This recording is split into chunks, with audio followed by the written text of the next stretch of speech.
My name is Hannah, and I used to believe in fairy tales. The white picket fence, the handsome prince, the happily ever after. Los Angeles was my kingdom, Tom my prince, and our little suburban castle, shared with my mother Susan, the supposed safe haven. But castles can hide secrets, and fairy tales can turn into nightmares faster than you can say I do. I should have known something was wrong.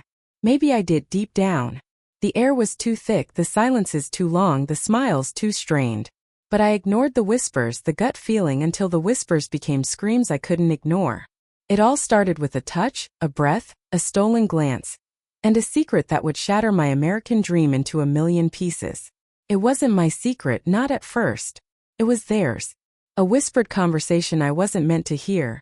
A late-night rendezvous I was supposed to be oblivious to.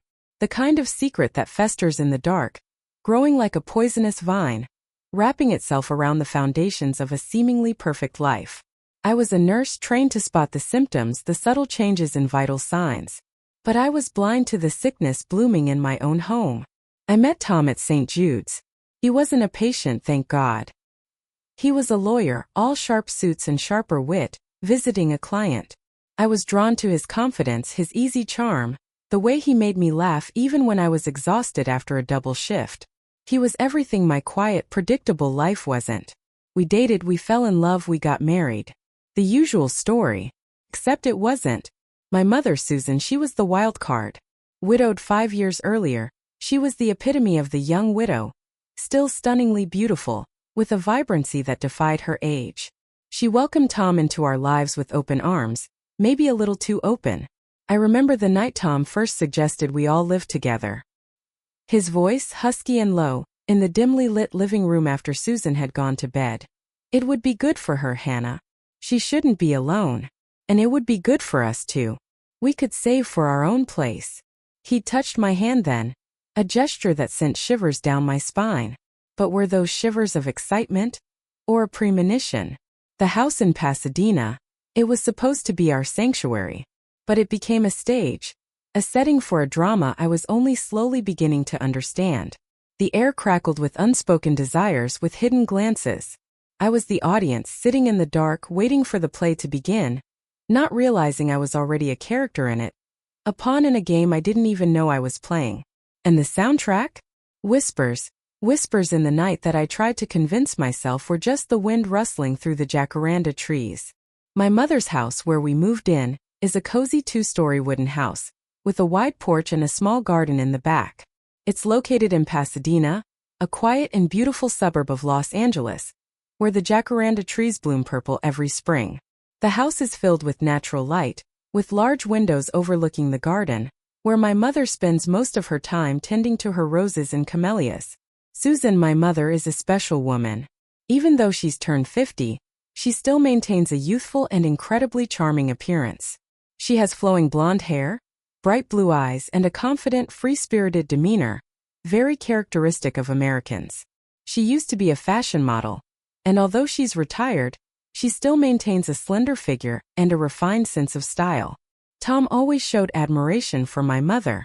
He often complimented her beauty and intelligence, helped her fix broken things around the house, and spent hours talking to her about all sorts of topics, from politics to culture and art. I used to be very happy about that. I thought it was wonderful that my husband and my mother could get along so well. But then the small signs began to appear, like cracks on the surface of a seemingly perfect porcelain vase. At first I tried to ignore them, telling myself that I was being overly sensitive, that it was just a misunderstanding. But as time went on, those cracks widened, and I could no longer ignore them. One evening, when I came home after a night shift at the hospital, I saw Tom and my mother sitting together on the sofa in the living room. They were watching a romantic comedy, and their laughter echoed throughout the house. There was nothing unusual about that, but as I walked in, I noticed Tom's hand resting on my mother's hand in a very natural way, as if it were a habit. They didn't seem embarrassed when I appeared, but I felt a slight change in the atmosphere, an indescribable tension. "What are you two watching?" I asked, trying to keep my tone normal. "Just an old movie, honey," Tom replied, smiling at me. "Your mom was telling me about her favorite movies when she was young." My mother also smiled, but I noticed a slight awkwardness in her smile. "That's right, dear. Just reminiscing." I nodded, trying to dispel the uncomfortable feeling that was rising within me. I'm going to take a shower and then join you. In the bathroom, I stood under the shower, letting the warm water soothe my tired body. But my mind couldn't be quiet. The image of Tom's hand on my mother's hand kept repeating in my head, like a slow-motion film. I wondered, was that an accidental gesture? Or a sign of something deeper? In the following days, I began to notice small details that I had previously overlooked. I noticed Tom often looking at my mother in a very strange way, a look that wasn't simply that of a son-in-law looking at his mother-in-law. It was a look of admiration, even desire. I also noticed that my mother had made small changes in the way she dressed and put on makeup. She often wore younger-looking dresses, put on more makeup, and sprayed more perfume. She also spent more time taking care of her hair and skin, something she rarely did before. One morning, as I was preparing breakfast, I heard Tom and my mother talking in the living room. They were talking about a concert they were planning to go to together on the weekend. I think Mom will like this concert, Tom said, his voice full of excitement. It's Mom's favorite band. I know, my mother replied, her voice equally cheerful. I haven't heard them perform live in a very long time. I felt a surge of jealousy rising within me. Why didn't Tom ask me to go with them? Why was he spending more time with my mother than with me? I tried to suppress my feelings, but I couldn't stop the tears from rolling down my cheeks. I felt like I was being abandoned, betrayed, right in my own home. What's wrong, honey? Tom asked as he walked into the kitchen and saw me crying. Nothing, I replied, quickly wiping away my tears. I'm just a little tired. Tom hugged me, and I felt a little comfort in his arms. But deep down, I knew that an invisible wall was slowly forming between us. A few days later, while I was cleaning Tom's office, I accidentally found his old phone in a desk drawer. I know that invading someone else's privacy is wrong, but curiosity and suspicion overwhelmed my reason. I turned on the phone, and my heart stopped when I saw the messages in it. They were messages exchanged between Tom and an unknown number, without a name. The content of the messages was unclear, but they were full of emoticons and ambiguous phrases, hinting at a secret relationship. I miss you, one message read. I miss you too, love, Tom replied. When will we see each other again? Soon, honey. I'll find a way. I read those messages over and over again, tears streaming down my face. I couldn't believe my eyes. My husband, the man I loved with all my heart, was cheating on me. But what hurt me the most was my gut feeling about the other woman. I had no concrete evidence, but I couldn't shake the thought that it was my mother, Susan. It can't be, I told myself, trying to dispel that terrible thought. My mother would never do that. There must be a misunderstanding here. But the more I tried to deny it, the more uneasy I felt. The intimate gestures between Tom and my mother, the looks they exchanged, the secrets they seemed to be hiding, all of that kept swirling in my mind, making it impossible for me to find peace. I decided I had to find out the truth, no matter how painful it might be. I couldn't continue living in this suspicion and deceit. I needed to know if the man I loved and the woman I respected were betraying me. And that's when I began my journey to find the truth. A journey full of pain, tears, and terrible secrets. A journey I could never have imagined, even in my worst nightmares. The days that followed were a blur of anxiety and obsessive observation. I became a shadow in my own home, watching Tom and Susan, scrutinizing their every interaction, searching for any shred of evidence that could confirm my worst fears. I felt like a detective in a bad movie, and the suspect was my own mother. The thought was sickening, yet I couldn't shake it. I started small. I'd casually ask Tom about his day, probing for details about his time with Susan. How was helping Mom in the garden today? I'd ask, my voice deceptively light. He'd answer vaguely, it was fine. We just pruned some roses. His answers were always innocuous, but his eyes seemed to avoid mine. I tried to engage Susan in conversations about Tom, hoping she'd slip up, reveal something. Tom's been so helpful around the house lately, hasn't he? I'd say, watching her reaction closely. She'd smile, a seemingly genuine smile, and agree. He's a wonderful son-in-law, Hannah. You're very lucky. Her words were like daggers twisting in my gut. Was it all an act? Was she mocking me?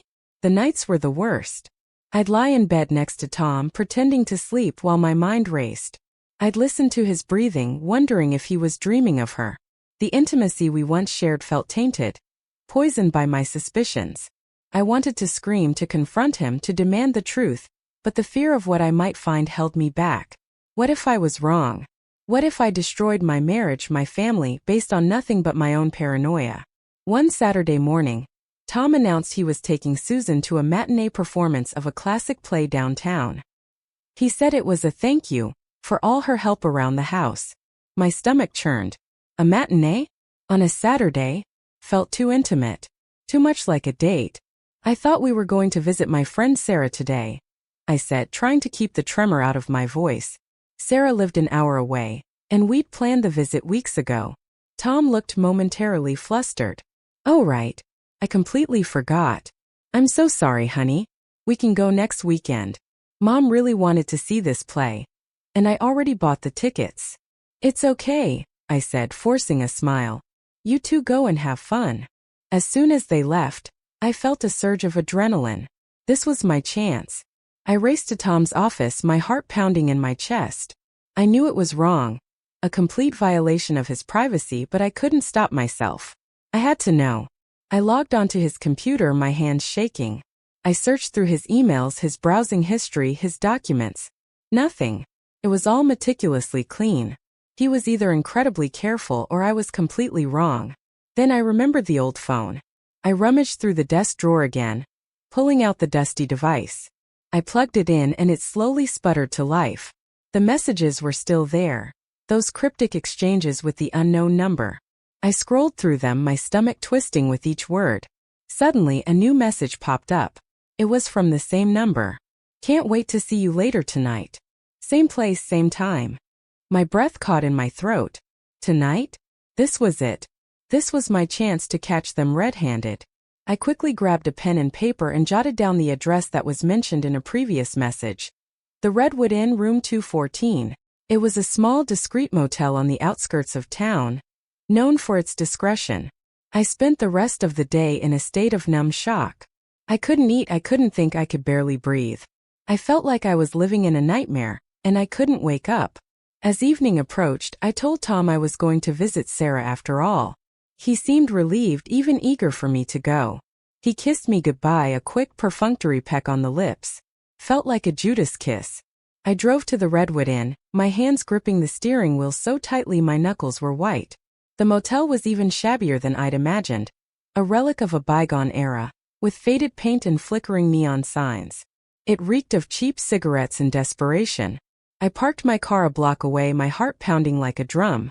I walked towards the motel, feeling like I was walking towards my own execution. Room 214. It was on the second floor, at the end of a dimly lit corridor.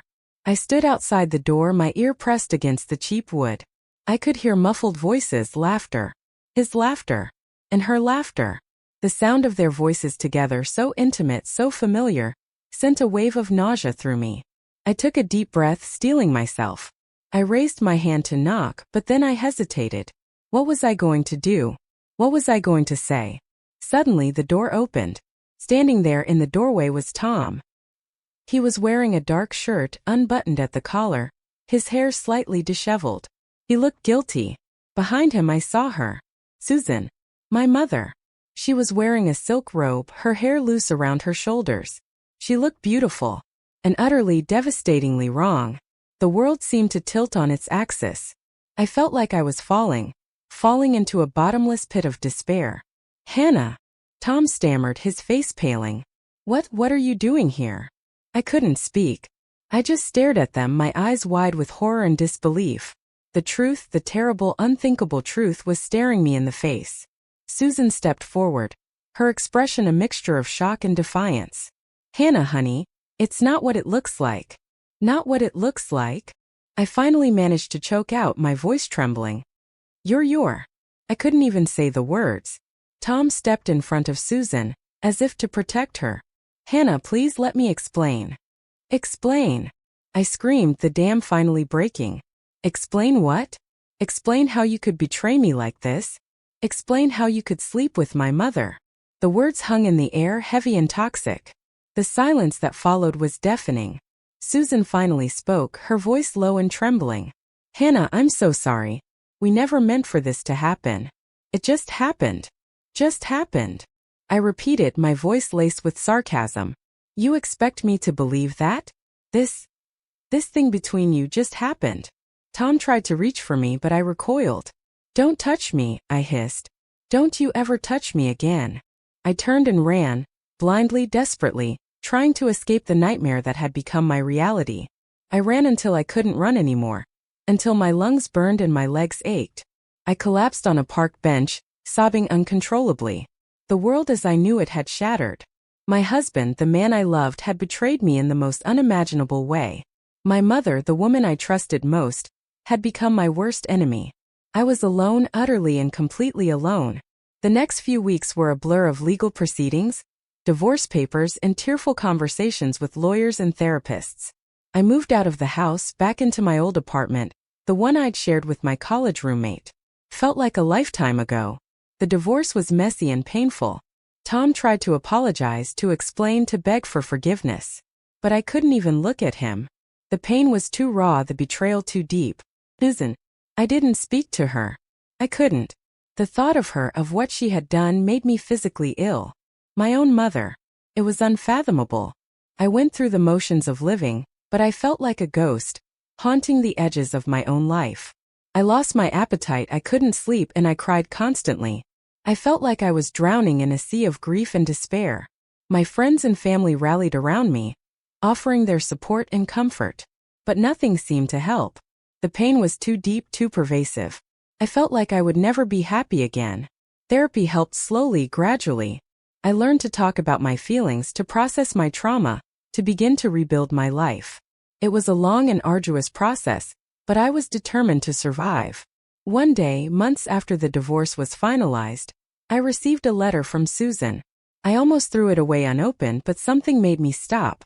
I opened the envelope, my hands trembling. The letter was long and rambling, full of apologies and explanations. Susan wrote about her loneliness after my father died, about her fear of growing old alone, about how Tom had made her feel seen, feel desired, feel alive again. She wrote about her guilt, her shame, her regret. I read the letter over and over again, tears streaming down my face. I didn't know what to feel. Anger? Pity? Forgiveness? I wasn't sure. I never responded to the letter. I couldn't. But I kept it, tucked away in a box with other mementos of my past. It was a reminder of the pain I had endured, but also of the strength I had found within myself. Years passed. I slowly began to rebuild my life. I found a new apartment, a new job, new friends. I even started dating again, cautiously, tentatively. I never fully recovered from the betrayal, but I learned to live with it. I learned that forgiveness is a process, not a destination. I learned that even in the darkest of times, there is always hope for a brighter future. I still think about Tom and Susan sometimes, with a mixture of sadness and anger. But I no longer let them define me. I am Hannah, and I am a survivor. I am strong, I am resilient, and I am worthy of love and happiness. The American dream? It's not a perfect picture, a fairy tale ending. It's messy, it's complicated, and it's often painful. But it's also about resilience, about hope, and about the enduring power of the human spirit. And that, I believe, is a dream worth fighting for. This concludes the story, focusing on Hannah's emotional journey, the impact of the betrayal, and her eventual, albeit difficult, path to healing. The ending is left somewhat open, suggesting that while the scars remain, Hannah has found the strength to move forward. The story emphasizes the psychological toll of such a betrayal, rather than focusing on explicit details, and maintains the narrative style established in Part 1. The themes of trust, betrayal, forgiveness, and resilience are explored, leaving the reader to contemplate the complexities of human relationships and the enduring power of the human spirit. The story is approximately within the length you specified.